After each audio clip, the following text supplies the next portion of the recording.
ಒಂದು ವರ್ಷದ ಬಜೆಟ್ ದುಡ್ಡು ಎಷ್ಟನ್ನು ನೀರಿಗೆ ಹಾಕಬೇಕಲ್ಲ ಅಂದ್ಬಿಟ್ಟು ಆರ್ಥಿಕ ಇಲಾಖೆಯವರು ಕೊಡೋದಿಲ್ಲ, ದುಡ್ಡೇ ಕೊಡೋದಿಲ್ಲ. ಮೈಸೂರು ಮಹಾರಾಜರು ಅಷ್ಟೊಂದು ಆಸಕ್ತಿ ಪ್ರಾರಂಭದಲ್ಲಿ ತೋರಿಸೋದಿಲ್ಲ. ಬೇಜಾರಾಗಿ ಒಂದು ವರ್ಷ ರಜಾ ಹಾಕ್ಬಿಟ್ಟು ಹೊರಟೋಗ್ತಾರೆ. ಯಾವಾಗಲೂ ನಮ್ಮ ಮೇಲೆ ಆಕ್ರಮಣ ಮಾಡಿದವ್ರೆ ಕಾವೇರಿಗೋಸ್ಕರ. ಒಂದು ಪುಟ್ಟ ಕಟ್ಟೆ ಕಟ್ಟಿದ್ರು ಕೂಡ ಅದನ್ನು ಹೊಡೆದಾಕಿ ನೀರು ತೊಗೊಂಡೋಗ್ತಾ ಇರ್ತಾರೆ.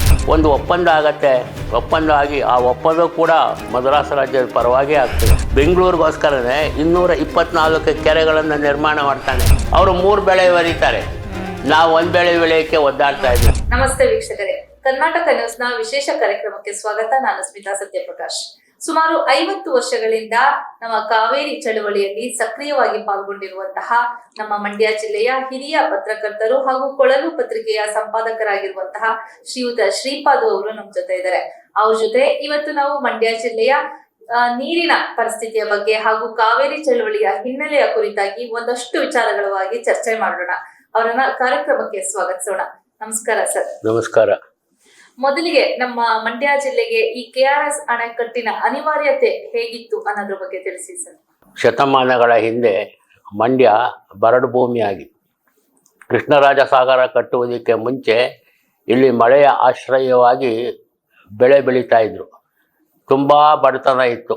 ಹಾರ್ಕ, ನವಣೆ ಇಂಥವನ್ನೇ ಬೆಳೆದು ಜೀವನ ಮಾಡ್ತಿದ್ರು. ನೀರು ಅನ್ನೋದು ಮಂಡ್ಯದಲ್ಲಿ ಭಾಳ ದುರ್ಲಭವಾಗಿತ್ತು. ಮಂಡ್ಯಕ್ಕೆ ಹೆಣ್ಣು ಕೊಡೋಕ್ಕೆ ಬೇರೆ ಜಿಲ್ಲೆಯವರು ಭಾಳ ಯೋಚನೆ ಮಾಡೋರು. ಯಾಕೆಂದರೆ ದೂರದಿಂದ ನೀರು ತಗೊಂಬಂದು ಹೆಣ್ಮಕ್ಳು ಬಳಿಲಿ ಬೆಂಡಾಗ್ತಾರೆ ಅಂತ ನಮಗೆ ಎಣ್ಣೆ ಕೊಡ್ತಿರ್ಲಿಲ್ಲ. ಮತ್ತು ಮಂಡ್ಯದಲ್ಲಿ ಹಬ್ಬಗಳಲ್ಲಿ ಮಾತ್ರ ಅನ್ನ ಮಾಡ್ತಿದ್ರು, ಬಾಕಿ ಅಂತ ಅನ್ನ ಇರಲಿಲ್ಲ. ಹೆಣ್ಣು ನೋಡೋಕ್ಕೆ ಬಂದಾಗ ಮಾತ್ರ ಅನ್ನ ಮಾಡೋರು, ಬಾಕಿ ಅಂತ ನಾವು ಇಲ್ಲಿ ಹಾರ್ಕ, ನವಣೆ, ರಾಗಿ ಇದನ್ನು ಆಶ್ರಯಿಸಿ ಅಷ್ಟು ದರಿದ್ರ ಇತ್ತು. ಅಂತಹ ಮಂಡ್ಯದ ಜನ ಮಡಿಕೇರಿ, ಚಾಮರಾಜನಗರ ನೀರಾವರಿ ಪ್ರದೇಶಗಳಿಗೆ ಕೂಲಿಗೆ ಕೆಲಸಕ್ಕೆ ಹೋಗೋರು. ಅಲ್ಲಿಂದ ತಂದಂಥ ಪದಾರ್ಥಗಳನ್ನು ಮಂಡ್ಯದಲ್ಲಿ ಉಪಯೋಗಿಸ್ತು. ತುಂಬ ಕಷ್ಟ ಇತ್ತು ಮಂಡ್ಯಕ್ಕೆ. ವಿಶ್ವೇಶ್ವರಯ್ಯನವರು ಮುಖ್ಯ ಇಂಜಿನಿಯರ್ ಆದಮೇಲೆ ಮೈಸೂರು ಬೆಂಗಳೂರು ಓಡಾಡ್ತಾ ಇದ್ದಾಗ ಇಲ್ಲಿಯ ಬರ ಪರಿಸ್ಥಿತಿಯನ್ನು ಕಣ್ಣಾರೆ ಕಂಡಿದ್ರು. ಈ ಬರ ನಿವಾರಣೆಗೆ ಏನಾದರೂ ಒಂದು ಪರಿಹಾರ ಹುಡುಕಬೇಕು ಅಂತ ಭಾಳ ಯೋಚನೆ ಮಾಡ್ತಿದ್ರು.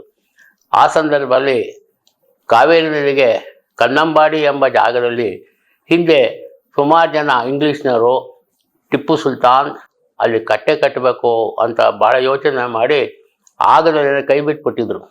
ಅದೇ ಜಾಗದಲ್ಲಿ ಮತ್ತೆ ಕೃಷ್ಣರಾಜ ಸಾಗರ ಅಂತ ಅಣೆಕಟ್ಟು ಕಟ್ಟಬೇಕು ಅಂತ ಅಂದ್ಬಿಟ್ಟು ನಿಶ್ಚಯ ಮಾಡಿ ಭಾಳ ಕಷ್ಟಪಟ್ಟು ಯೋಜನೆಗಳನ್ನೆಲ್ಲ ನಿರ್ಮಾಣ ಮಾಡ್ತಾರೆ. ಮತ್ತು ಪ್ಲ್ಯಾನ್ ಎಲ್ಲ ಬರೀತಾರೆ. ಕರ್ನಾಟಕ ಸರ್ಕಾರ, ಆವತ್ತಿನ ಮೈಸೂರು ಸರ್ಕಾರಕ್ಕೆ ಅದನ್ನು ಒಪ್ಪಿಸಿದಾಗ ಇಷ್ಟೊಂದು ಹಣ, ಒಂದು ವರ್ಷದ ಬಜೆಟ್ ದುಡ್ಡು ಎಷ್ಟನ್ನು ನೀರಿಗೆ ಹಾಕಬೇಕಲ್ಲ ಅಂದ್ಬಿಟ್ಟು ಆರ್ಥಿಕ ಇಲಾಖೆಯವರು ಕೊಡೋದಿಲ್ಲ, ದುಡ್ಡೇ ಕೊಡೋದಿಲ್ಲ. ಮೈಸೂರು ಮಹಾರಾಜರು ಅಷ್ಟೊಂದು ಆಸಕ್ತಿ ಪ್ರಾರಂಭದಲ್ಲಿ ತೋರಿಸೋದಿಲ್ಲ. ವಿಶ್ವೇಶ್ವರಯ್ಯನವರು ನಾನು ಜನಗಳ ಒಳ್ಳೆ ಕಲ್ಯಾಣಕ್ಕಾಗಿ ಕಟ್ಟೆ ಕಟ್ಟಕ್ಕೆ ಯೋಚನೆ ಮಾಡ್ತಿರೋದು, ದಯಮಾಡಿ ಸಹಕಾರ ಕೊಡಿದ್ರು. ಆದರೂ ಕೊಡೋದಿಲ್ಲ ಅಂತ ಅವ್ರಿಗೆ ಬೇಜಾರಾಗಿ 1 ವರ್ಷ ರಜಾ ಹಾಕ್ಬಿಟ್ಟು ಹೊರಟೋಗ್ತಾರೆ. ಆಗ ಕಷ್ಟ ಗೊತ್ತಾಗಿ ಮಹಾರಾಜರು ಕರೆಸ್ಕೊಂಡು ದುಡ್ಡು ನಾವು ಕೊಡ್ತೀವಿ, ನೀವು ಕಟ್ಟೆ ಕಟ್ಟಿ ಅಂತಾರೆ. 1892ರಲ್ಲಿ ಒಂದು ಒಪ್ಪಂದ ಆಗುತ್ತೆ ನಮಗೂ ತಮಿಳ್ನಾಡಿಗೂ. ಈ ತಮಿಳ್ನಾಡಿನ ಜನ ಯಾವಾಗಲೂ ನಮ್ಮ ಮೇಲೆ ಆಕ್ರಮಣ ಮಾಡಿದವ್ರೆ ಕಾವೇರಿಗೋಸ್ಕರವೇ. ಹಿಂದೆ ಚೋಳರು, ಪಾಂಡ್ಯರು ಇವರೆಲ್ಲರೂ ಕೂಡ ನಮ್ಮ ಮೇಲೆ ದೊಡ್ಡ ದೊಡ್ಡ ಸೈನ್ಯ ತಗೊಂಬಂದು ನಾವೊಂದು ಪುಟ್ಟ ಕಟ್ಟೆ ಕಟ್ಟಿದ್ರು ಕೂಡ ಅದನ್ನು ಹೊಡೆದಾಕಿ ನೀರು ತೊಗೊಂಡೋಗ್ತಾ ಇರ್ತಾರೆ. ಇದೇ ಪದ್ಧತಿ ಬರುತ್ತೆ. ಅವರು ಹೊಡೆಯೋರು, ನಾವು ಹೊಡೆಸ್ಕೊಳ್ಳೋರು. ನಾವು ಬರೀ ನೀರನ್ನು ಬಿಡೋ ಜನಗಳಾದ ಹೊತ್ತು ನಾವು ಅನುಭವಿಸೋದು ನಮಗೆ ಬರಲೇ ಇಲ್ಲ. ಅಷ್ಟೊಂದು ನೋವುಗಳನ್ನು ಅನುಭವಿಸ್ತಾರೆ. ಆದರೆ ಮತ್ತೊಂದು ವಿಶೇಷ ಅಂದರೆ ತಮಿಳುನಾಡಿಗೆ ಅತಿ ಹೆಚ್ಚು ನೀರಾವರಿ ಯೋಜನೆಗಳನ್ನು ಮಾಡಿಕೊಟ್ಟವನು ನಮ್ಮ ಹೆಮ್ಮೆಯ ಕನ್ನಡಿಗ ಕೃಷ್ಣದೇವರಾಯ. ಎಲ್ಲ ನಾಲೆಗಳನ್ನು ತೋರಿಸಿ ಕಟ್ಟೆಗಳು ಕಟ್ಟಿ ಅವರ ಉದ್ಧಾರಕ್ಕೆ ಮಾಡಿರ್ತಾರೆ. ಇಷ್ಟೆಲ್ಲ ಮಾಡಿಕೊಟ್ರು, ಅವ್ರ ಕೃತಜ್ಞತೆಯೇ ಇಲ್ಲ. ದುಡ್ಡು ನೀರು ತೊಗೊಂಡೋಗೋದೊಂದೇ ಕೆಲಸ. ಆ ರೀತಿ ಮಾಡ್ತಾ ಇರ್ತಾರೆ. ಈ ಕಟ್ಟೆ ಕಟ್ಟೋದಕ್ಕೋಸ್ಕರ 130 ಅಡಿ ಎತ್ತರದ KRS ಕಟ್ಟಬೇಕು ಅಂತ ಅಂದ್ಬಿಟ್ಟು ವಿಶ್ವೇಶ್ವರಯ್ಯನವರು ನಿರ್ಧಾರ ಮಾಡ್ತಾರೆ. ಏಕಾಂಗಿಯಾಗಿ ಹೋರಾಟ ಕೊಡ್ತಾರೆ. ನಮ್ಮದು ಮೈಸೂರು ಪ್ರಾಂತ ಅವತ್ತು ಮದ್ರಾಸ್ ಪ್ರಾಂತ್ಯದ ಅಧೀನದಲ್ಲಿತ್ತು. ಏನೇ ನಿರ್ಧಾರಗಳು ತಗೊಂಡು ಮದ್ರಾಸ್ಗೆ ಮಾತ್ರ ಅನುಕೂಲ ಆಗೋ ರೀತಿ ಮಾಡ್ತಿದ್ದ ಬ್ರಿಟಿಷರು ಕೂಡ ಎಲ್ಲರೂ. ಈ KRS ಕಟ್ಟೋ ವಿಚಾರ ಎಲಿಜಬೆತ್ ರಾಣಿಯವ್ರಿಗೂ ಹೋಗ್ತದೆ. ಆಕೆ ಏನೋ ತೀರ್ಮಾನ ಮಾಡಿರಿ ಅಂತ ಹೇಳಿ ಆಕೆ ಒಪ್ಪಿಗೆ ಕೊಟ್ಟ ಮೇಲೆ ಬರ್ತದೆ. ಅಲ್ಲೂ ಕೂಡ ನಮ್ಗೆ ಅನ್ಯಾಯ ಆಗುತ್ತೆ. 130 ಅಡಿ ಎತ್ತರಕ್ಕೆ ಕಟ್ಟೆ ಕಟ್ಟಬೇಕು ಅಂದ್ಬಿಟ್ಟು ನಮ್ಮವ್ರು ಯೋಚನೆ ಮಾಡಿ ವಿಶ್ವೇಶ್ವರಯ್ಯನವರು 130 ಅಡಿ ಎತ್ತರಕ್ಕೆ ಪಾಯ ಹಾಕ್ತಾರೆ. ನಮಗೆ ಸಿಕ್ಕಿದ್ದು 124 ಅಡಿ ಅಷ್ಟೇ. ಅವರ ಕಡೆಯಲ್ಲಿ ಅಲ್ಲಿಗೆ ಸೈನ್ ಹಾಕುವಾಗ 2 ತೊಟ್ಟು ಕಣ್ಣೀರು ಬೀಳುತ್ತೆ. ಅದು ಈಗಲೂ ಆ ದಾಖಲೆ ಮನಸ್ಸಲ್ಲಿದೆ. ಅಷ್ಟು ನೊಂದ್ಕೊಂಡು ಕೆರೆ ಕಟ್ತಾರೆ, ಆ ಕಟ್ಟೆ ಕಟ್ತಾರೆ. ಆದರೆ ಕಟ್ಟೆಯಲ್ಲಿ ನೀರನ್ನ ಸಂಗ್ರಹ ಮಾಡಿ ಇಟ್ಕೊಳ್ಳೋಕ್ಕೆ 108 ಅಡ್ಡಿಗಳು. ನಮ್ಮ ನೀರಿಗೆ ನಮಗೆ ಹಕ್ಕಿಲ್ಲ. 1924ರಿಂದ 50 ವರ್ಷ ಒಂದು ಒಪ್ಪಂದ ಆಗತ್ತೆ. ಒಪ್ಪಂದ ಆಗಿ ಆ ಒಪ್ಪಂದ ಕೂಡ ಮದ್ರಾಸ್ ರಾಜ್ಯದ ಪರವಾಗಿ ಆಗ್ತದೆ. ಆಗ ಎಲ್ಲ ಸಂದರ್ಭದಲ್ಲೂ ನಮ್ಮ ಆಡಳಿತ ಮಾಡ್ತಕ್ಕಂಥ ಜನ ಕಾವೇರಿ ಬಗ್ಗೆ ಇನ್ನಷ್ಟು ಆಸಕ್ತಿ ವಹಿಸ್ಬೇಕಾಗಿತ್ತು. ವಹಿಸ್ಲಿಲ್ಲ, ನಿರ್ಲಕ್ಷ್ಯನೇ ಆಗಿದೆ. ಒಂದ್ಸಾರಿ SL ಭೈರಪ್ಪನವರು ನಮ್ಮ ಮಂಡ್ಯಕ್ಕೆ ಬಂದಾಗ ಕೇಳಿದ್ರು, ಕಾವೇರಿ ಬಗ್ಗೆ ನಿಮ್ಮ ಅಭಿಪ್ರಾಯನ ಹೇಳ್ತೀರಿ? ನಾನು ಹೇಳಿದ್ರೆ ನಿಮಗೆ ಬೇಜಾರಾಗತ್ತೆ ಅಂದರು. ಇಲ್ಲ ಹೇಳಿ ಅಂದರು. ಮದ್ರಾಸಿನ ಲಾಯರ್ಗಳು ಅಲ್ಲಿಯ ಆಡಳಿತದವ್ರ ಮುಂದೆ ಕೈಕಟ್ಟಿ ನಿಂತ್ಕೋತಾರೆ.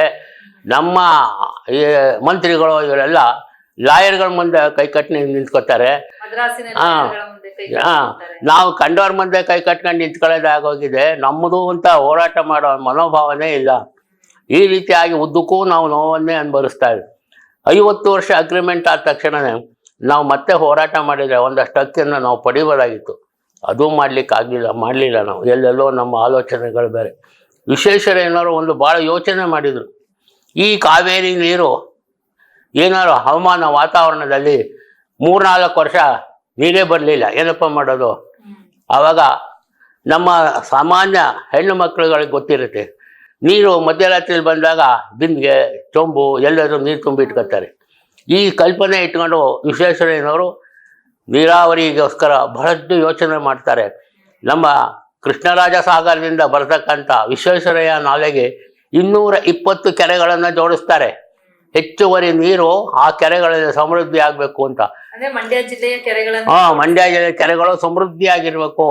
ಒಂದು ಕೆರೆ ತುಂಬಿದ್ರೆ ಆ ಪ್ರದೇಶದ 10 ಕಿಲೋಮೀಟರ್ ವ್ಯಾಪ್ತಿಯಲ್ಲಿ ಅಲ್ಲಿ ಹಸಿರಿರುತ್ತೆ, ಜಲಸಂಪನ್ಮೂಲ ನೀರಿನ ಮೂಲ ಚೆನ್ನಾಗಿರುತ್ತೆ ಅಂದ್ಬಿಟ್ಟು. ಈಗ ನೋಡಿ, ನಾವು ಮಾತಾಡ್ತಿರೋ ಜಾಗ ಒಂದು ಕಾಲದಲ್ಲಿ ಕೆರೆ ಆಗಿತ್ತು, ಈಗ ಬರಡು ಭೂಮಿ ಆಗಿದೆ. ಈ ಬರಡು ಭೂಮಿಯಲ್ಲಿ ನಿಂತ್ಕೊಂಡು ನೀರು ತಗೋಬಾ ಅಂತ ಕರೆದ್ರೆ ಎಲ್ಲಿಂದ ಬರೋಕ್ಕೆ ಸಾಧ್ಯ ಇದೆ? ಎಲ್ಲ ಕೆರೆಗಳನ್ನು ನಾಶ ಮಾಡ್ತಾ ಇದ್ದೀವಿ ನಾವು. ಕೆಂಪೇಗೌಡನ ಜಯಂತಿ ಮಾಡ್ತೀವಿ. ಕೆಂಪೇಗೌಡ ಮಾದರಿ ಬೆಂಗಳೂರು ಕಟ್ಟಬೇಕು ಅಂತ ಕನಸ್ಕೊಂಡು 500 ವರ್ಷಗಳ ಹಿಂದೆ ಬೆಂಗಳೂರಿಗೋಸ್ಕರನೇ 224 ಕೆರೆಗಳನ್ನು ನಿರ್ಮಾಣ ಮಾಡ್ತಾನೆ. ಇವತ್ತು ಉಳಿದಿರೋದು ಬರೀ 8 ಕೆರೆ, ಅರ್ಧಂಬರ್ಧ ಕೆರೆ ಎಲ್ಲ. ಅದು ಎಲ್ಲ ಕೆರೆಗಳನ್ನು ತಿಂದ್ಬಿಟ್ಟಿದ್ದೀವಿ ನಾವು, ಒತ್ತುವರಿ ಮಾಡ್ತಾ ಇದ್ವಿ. ಈ ರೀತಿ ನಾವು ನೀರಿನ ಮೂಲಗಳನ್ನೇ ನಾಶ ಮಾಡ್ತಾ ಹೋದ್ರೆ ಎಷ್ಟು ನಾಗರಿಕೆ ಬೆಳೆದ್ರೆ ಏನೋ. ಬಾಟ್ಲ ನೀರು ಕುಡಿತಾ ಹೋದ್ರೆ ಇಲ್ಲಿ ನೀರೇ ಇಲ್ವಲ್ಲ, ಯಾವ ಬಾಟ್ಲ ನೀರು ಕುಡಿತೀವಿ? ಇದು ಏನು ನಮ್ಗೆ ಉಪಯೋಗ ಆಗತ್ತೆ?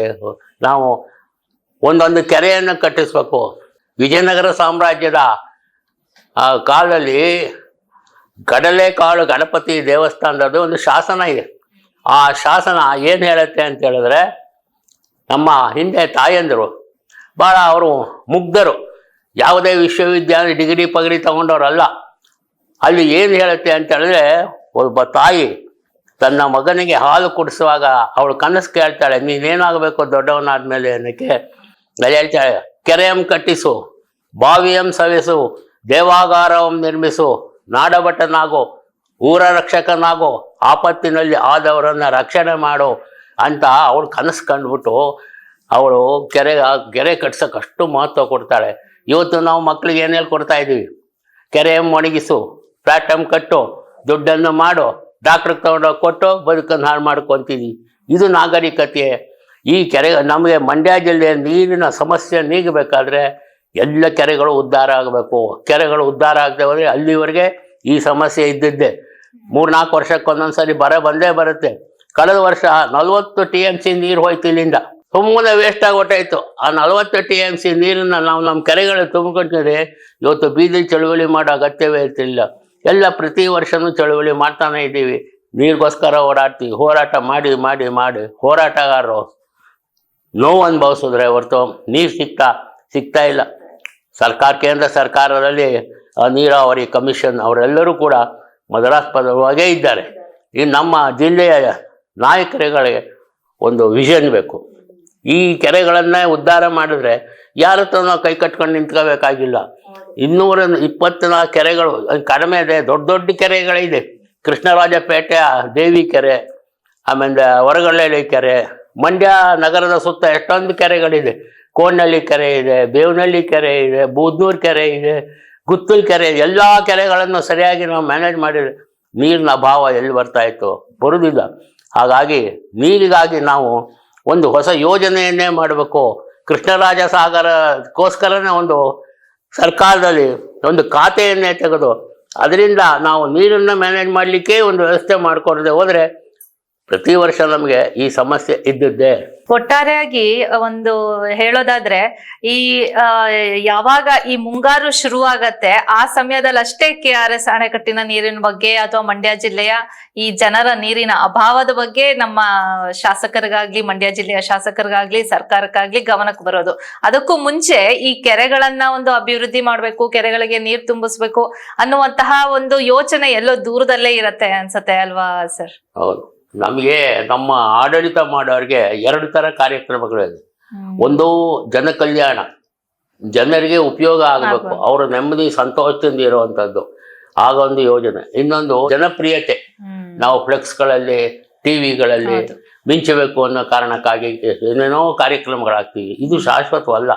ಶಾಶ್ವತವಾದ ಇದು ಜನಪರ ಕಲ್ಯಾಣ ಯೋಜನೆಗಳನ್ನೇ ಮಾಡ್ಬೇಕು. ಕೆಂಪೇಗೌಡ ನಮ್ಗೆ ದಾರಿ ತೋರಿಸ್ಕೊಟ್ಟಿದ್ದಾನೆ, ವಿಜಯನಗರ ಅರಸರು ದಾರಿ ತೋರಿಸ್ಕೊಟ್ಟಿದ್ದಾರೆ, ನಮ್ಮ ಅಪ್ಪ ಅಮ್ಮ ಅಜ್ಜಿ ತಾತ ಎಲ್ಲರೂ ಹೇಳಿದ್ದಾರೆ. ಅವರು ಕೆರೆಗೆ ಕಟ್ಟಕ್ಕೆ ಎಷ್ಟೊಂದು ಕಷ್ಟಪಟ್ಟು ನಮ್ಮ ಎಷ್ಟೋ ಹೆಣ್ಣು ಮಕ್ಕಳುಗಳು ಕೆರೆಗೋಸ್ಕರ ಬಲಿದಾನ ಆಗಿದ್ದಾರೆ, ಕೆರೆಗೆ ಹಾರ ಆಗಿದೆ. ಅಷ್ಟೆಲ್ಲ ಹೆಣ್ಮಕ್ಳು ತ್ಯಾಗ ಬಲಿದಾನದಿಂದ ಕೆರೆಯನ್ನ ಕಟ್ಟಿದ ಕೆರೆಯನ್ನ ನಾವು ಇವತ್ತು ನಗರಗಳಾಗಿ ಒತ್ತುವರಿ ಮಾಡ್ಕೊಂಡು ಕೂತಿದ್ರೆ ನಮ್ಗೆ ಮನುಷ್ಯತ್ವ ಇದೆಯೇ? ಬಿಟ್ಕೊಡಿ. ಯಾಕೆ? ಬಿಟ್ಕೊಟ್ರೆ ನಮ್ದು ಊರು ಉದ್ಧಾರ ಆಗತ್ತೆ, ಹಳ್ಳಿ ಉದ್ಧಾರ ಆಗತ್ತೆ. ಎಷ್ಟೊಂದು ಒಂದು ಕೆರೆಯನ್ನು ಅಭಿವೃದ್ಧಿ ಮಾಡೋದ್ರಿಂದ ಆ ಕೆರೆಯೆಲ್ಲ ಹೂಣನ್ನೆಲ್ಲ ಒಂದು ಕಡೆ ಗುಡ್ಡೆ ಮಾಡಿ ಆ ಗುಡ್ಡೆಯ ಮೇಲೆ ಒಂದು ಸಣ್ಣ ಬೆಟ್ಟ ಆಗತ್ತೆ. ಆ ಬೆಟ್ಟದ ಮೇಲೆ ಹಣ್ಣುಗಳು ಬಿಡೋ ಮಾವಿನ ಹಣ್ಣು, ಬೇವಿನ ಹಲಸಿನ ಹಣ್ಣುಗಳು, ಇಂತಹ ಮರದ ಗಿಡಗಳ ನೇರಳೆ ಹಣ್ಣು ಇಟ್ಟು ಗಿಡ ಬೆಳಕು. ಅಲ್ಲಿ ಸಣ್ಣ ಉದ್ಯಾನವನ ಮಾಡಿ ಜಿಂಕೆ, ಮೊಲ ಇಂಥ ಪ್ರಾಣಿಗಳನ್ನು ಬಿಟ್ಟು ಆ ಉಳಿದ ಜಾಗದಲ್ಲಿ ನೀರಿನಲ್ಲಿ ಬೋಟಿಂಗ್ ಮಾಡಿ ಶುದ್ಧವಾದ ನೀರು ಸಂಗ್ರಹ ಮಾಡಿ, ಯಾರೋ ನೀರನ್ನು ಹಾಳು ಮಾಡ್ದಂಗೆ ಮಾಡಿ, ಅದ್ರ ಕಟ್ಟೆ ಮೇಲೆ ಒಂದು ವಾಕಿಂಗ್ ಸ್ಪಾಟ್ ಮಾಡಿ ಅಲ್ಲಿ ಮರ ಬೆಳೆಸಿ ಮತ್ತೆ ಲೈಟ್ ಹಾಕಿ ಸಾಯಂಕಾಲತ್ತು ಹಗಲತ್ತು ಎಲ್ಲ ಕ್ಲೀನಾಗಿ ಓಡಾಡ್ಕೊಂಡಿದ್ದು. ಮೀನು ಬಿಡಿ, ಆ ಮೀನು ನೀವೇ ತಿನ್ಕೊಳ್ಳಿ, ಅದರಿಂದ ಅಭಿವೃದ್ಧಿ ಆಗ್ತದೆ. ಇಂತಹ ಒಂದು ಅಪರೂಪವಾದ ಪರಿಪೂರ್ಣವಾದ ಯೋಜನೆಗಳು ಪ್ರತಿ ಹಳ್ಳಿಗೂ ಬಂದೆ ಎಷ್ಟು ಜನಕ್ಕೆ ಉದ್ಯೋಗ ಸಿಗತ್ತೆ. ಬೇರೆ ಯಾವುದೋ ಎಲ್ಲಿಂದೋ ಕಾವೇರಿನ ಬಾರಮ್ಮ ಅಂತ ಕರೆಯೋದು, ಅವ್ರು ಮುನ್ಸ್ಕೊಂಡು ಬರದೇ ಇರೋದು, ಇವೆಲ್ಲ ಮತ್ತೆ ಯಾರ ಅಡ್ಡಿ ಮಾಡೋದು, ಇವೆಲ್ಲ ಯಾಕೆ ಬೇಕಿದೆ? ನಮ್ಮೂರ್ ಕೆರೆಯಿಂದ ನಾವೇ ಬಳಸ್ಕೊಳ್ಳೋಣ. ಹೌದು. ಇನ್ನು ಈ ಕಾವೇರಿ ಚಳವಳಿಯ ಒಂದು ಅಥವಾ ಕಾವೇರಿ ಸಮಸ್ಯೆ ಶುರುವಾಗಿದ್ದು ಯಾವಾಗಿಂದ ಅಂತ? ಈ ಕಾವೇರಿ ಸಮಸ್ಯೆ ನಮ್ಗೆ ಇವತ್ತೊಂದಲ್ಲ, 2000-3000 ವರ್ಷದಿಂದಲೂ ನಡೆದೋಗಿದೆ. ತಮಿಳಿನ ಜನ ನಮ್ಮ ಮೇಲೆ ಆಕ್ರಮಣ ಮಾಡ್ತಾರೆ. ನಾವು ಒಂದು ಸಣ್ಣ ಕಟ್ಟೆ ಕಟ್ಟಿದ್ರು ಕೂಡ ಅಲ್ಲಿಂದ ಸೈನ್ಯ ತಗೊಂಬಂದು ನಮ್ಮ ಕಟ್ಟೆಯನ್ನು ಒಡೆದು ನೀರು ತಗೊಂಡು ಹೋಗ್ತಾರೆ. ನಮ್ಮಲ್ಲಿ ಕೆರೆ ಕಟ್ಟೋದಕ್ಕೆ ಅವಕಾಶಗಳಿದೆ, ಅಣೆಕಟ್ಟೆಗಳು ಕಟ್ಟಬಹುದು. ಆದ್ರೆ ಅವರಲ್ಲಿ ವಿಶಾಲವಾದ ಪ್ಲೈನ್, ಸಮತಟ್ಟಾದ ಒಂದು ಭೂಮಿ. ಆ ಸಮತಟ್ಟಾದ ಭೂಮಿಯಲ್ಲಿ ನಾವೇನು ಕಟ್ಟೆಗಳು ಕಟ್ಲಿಕ್ಕೆ ಆಗೋದಿಲ್ಲ, ನೀರು ಸಂಗ್ರಹ ಆಗೋದಿಲ್ಲ.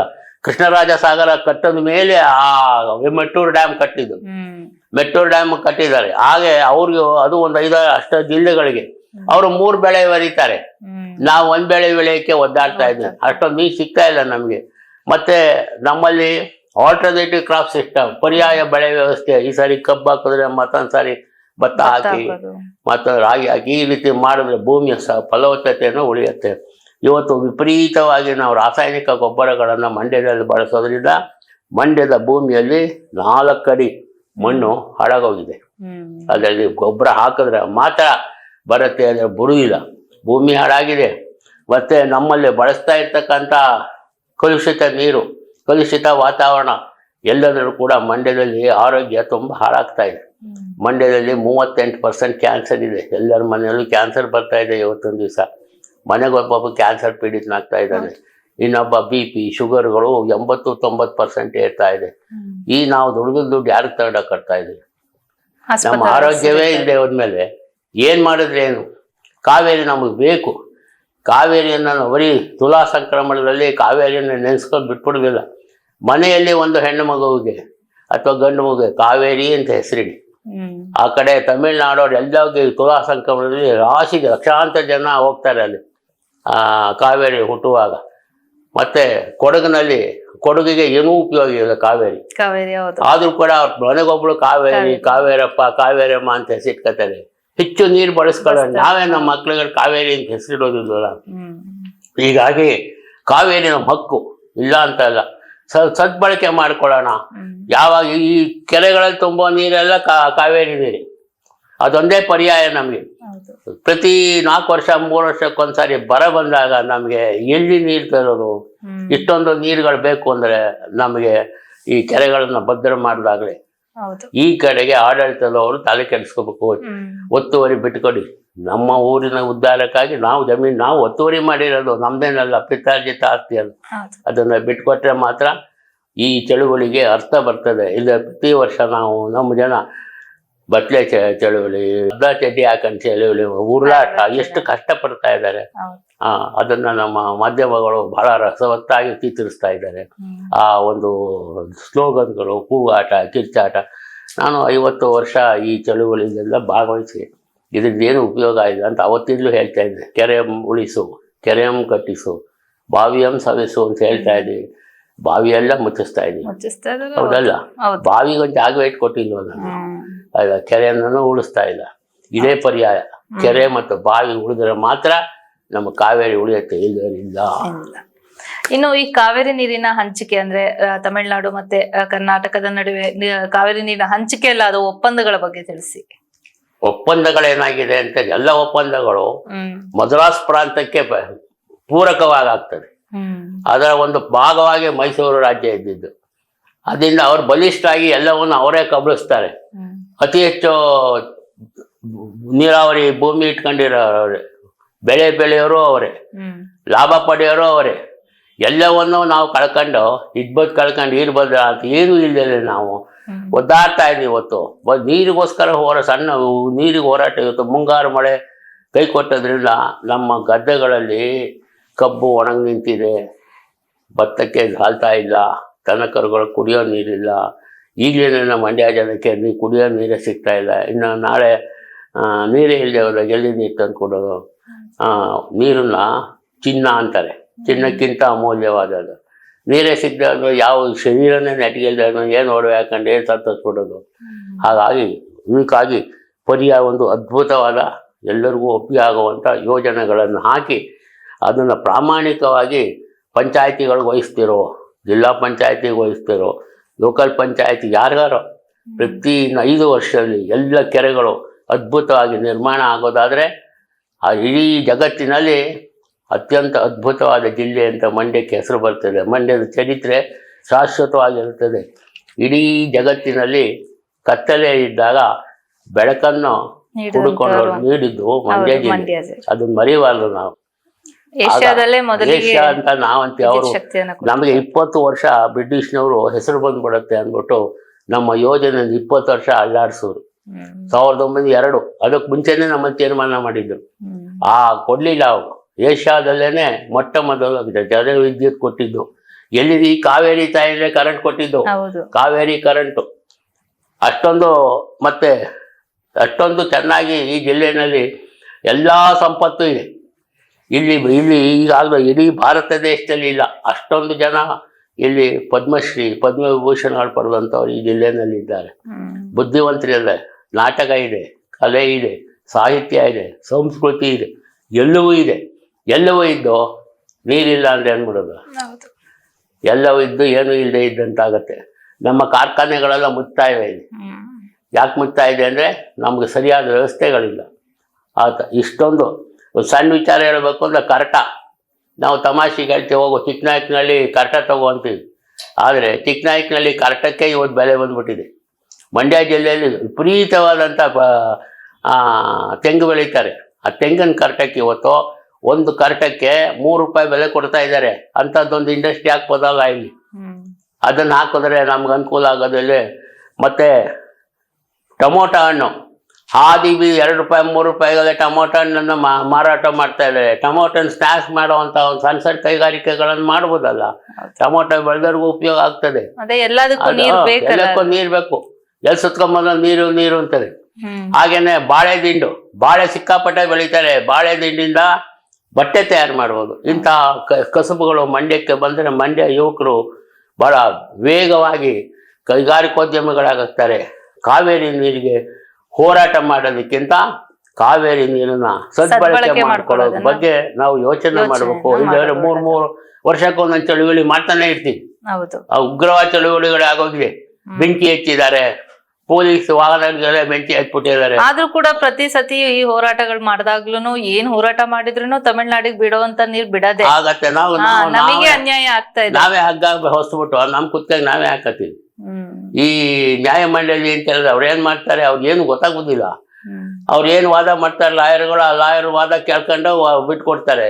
ವಾಸ್ತವ ಸ್ಥಿತಿಯನ್ನ ಏನೋ ಪರಿಶೀಲನೆ ಮಾಡ್ತಾ ಇದಾರೋ ಅಥವಾ ನೋಡ್ತಾ ಇದಾರೋ ನೋಡೋದಿಲ್ಲ. ಏನು ಬೇಕಾಗಿಲ್ಲ ಅವ್ರಿಗೆ. ನಮ್ಮ ಆಡಳಿತ ಹಾಗೆ ಇದೆ. ಯಾವತ್ತೂ ಕೂಡ ನಾವು ಶಾಶ್ವತವಾದ ಒಂದು ಯೋಜನೆಗಳನ್ನು ರೂಪಿಸಿ ವಿಶ್ವೇಶ್ವರಯ್ಯ, ಕೆಂಪೇಗೌಡ, ಕೃಷ್ಣದೇವರಾಯನಂತ ಕೊಟ್ಟಂತ ಜಗತ್ಪ್ರಸಿದ್ಧ ವ್ಯಕ್ತಿಗಳು ನೀಡಿದಂಥ ಯೋಜನೆಗಳನ್ನು ಕಾರ್ಯಗತಗೊಳಿಸಿದ್ರೆ ಕಾವೇರಿ ನಮ್ಮ ಮನೆಗೆ ಬರ್ತಾಳೆ, ನಮ್ಮಲ್ಲಿ ಇರ್ತಾಳೆ, ನಾವೆಲ್ಲ ಸಂತೋಷವಾಗಿರ್ತೀವಿ. ಚಳುವಳಿಗೊಂದು ಅರ್ಥ ಬರುತ್ತೆ.